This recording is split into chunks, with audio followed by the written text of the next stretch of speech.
வருகையின் ஓமை. அத்திமரத்தினால் ஒரு ஓமை. அத்திமரத்தினால் ஒரு ஓமையை கற்றுக்கொள்ளுங்கள்.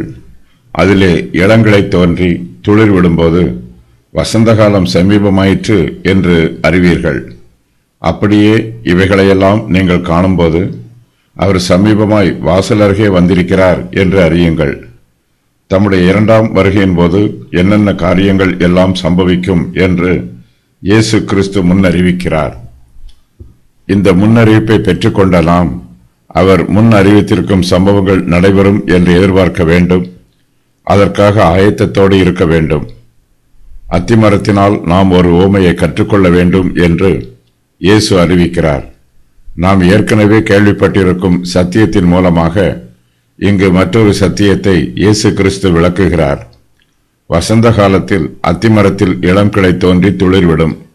இதுபோல இயேசு கிறிஸ்து தம்முடைய தீர்க்க தரிசனங்களை நிறைவேற்ற ஆரம்பிக்கும் போது முடிவு காலம் சமீபிக்கும். இளங்கிளைகள் தோன்றி துளிர்விடும் போது வசந்த காலம் நிச்சயமாகவே வரும் என்று நாம் எதிர்பார்க்கிறோம். நாம் எதிர்பார்க்கிற பிரகாரமாக வசந்த காலமும் வரும். அதுபோலவே சுவிசேஷத்தின் நாள் ஆரம்பமாகும் போது அது நிறைவேறும் பரிபூர்ண நாளும் நிச்சயமாகவே வரும். வசந்த காலம் சமீபமாகும் போது மரத்தில் இளங்கிளைகள் தோன்றும், அவை துளிர்விடும். நீதியின் மரங்களில் இளங்கிளைகள் தோன்றி துளிர்விடும் போது கர்த்தருடைய பிள்ளைகளுக்கு அது வசந்த காலத்தைப் போல சந்தோஷமான காலமாக இருக்கும். தம்முடைய வருகைக்காக கர்த்தர் தம்முடைய பிள்ளைகளின் இருதயங்களை முதலாவதாக ஆயத்தப்படுத்துகிறார். அதன் பின்பு அவர்களை சந்திப்பதற்காக வருகிறார். கர்த்தர் முன் அறிவித்திருக்கும் அடையாளங்கள் எல்லாம் சம்பவிக்கும் போது அவர் நமக்கு சமீபமாய் வந்திருக்கிறார். அத்திமரம் யூதருடைய தேசத்தை குறிக்கும் என்று சிலர் கூறுகிறார்கள். அத்திமரத்தை பற்றிய ஓமையிலிருந்து நாம் தெரிந்து கொள்ளும் காரியம் என்னவென்றால், இயேசு கிறிஸ்துவின் இரண்டாம் வருகைக்கு அடையாளமாக கூறப்பட்டிருக்கிற காரியங்கள் நடைபெறும் போது அவருடைய வருகை சீக்கிரமாக இருக்கும் என்பதே.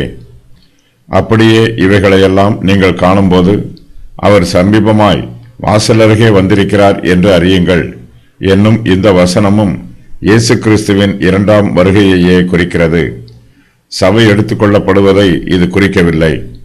இயேசு கிறிஸ்துவின் இரண்டாம் வருகைக்குத்தான் வேதாகமத்தில் நாம் அடையாளங்களை வாசிக்கிறோம்.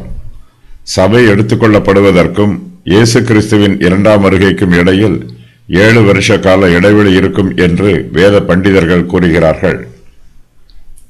மத்திய ஆகாயத்திலே இயேசு கிறிஸ்து தமது பரிசுத்தவான்களை சந்தித்து தம்மோடு அவர்களை பரலோகத்திற்கு அழைத்துச் செல்வார்.